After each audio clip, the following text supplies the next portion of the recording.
كل سنه وانتم طيبين وبرمضان ان شاء الله متجمعين. هنعمل طبعا البط، محدش يقول لي محدش هيعمل بط، كله بيعمل بط في اول يوم.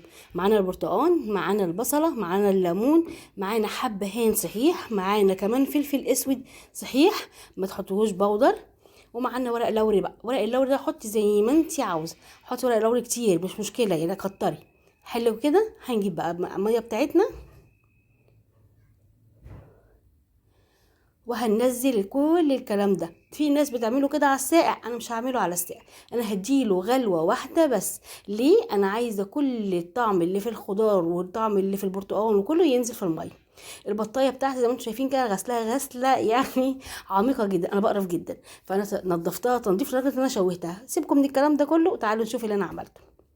معانا كده المحلول النقع اللي انا عملته، طبعا هو بيغلي زي ما انتم شايفين، هسيبه لما يبرد تماما.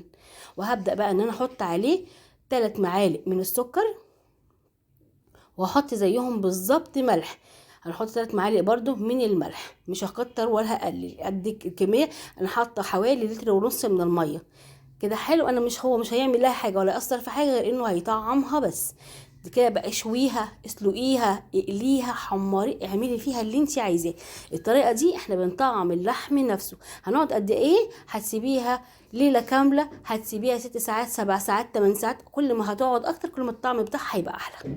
معانا كده المحلول بتاعنا فيه الملح وفيه السكر وفيه الخضار وفيه البرتقال وفيه كل حاجه. هننزلها ايه؟ هننزلها على صدرها.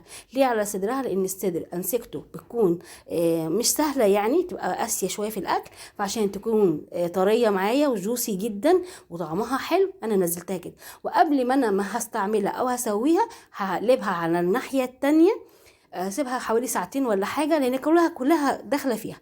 وما تنسونيش بقى باللايك واعمليها وعلى ضمانتي.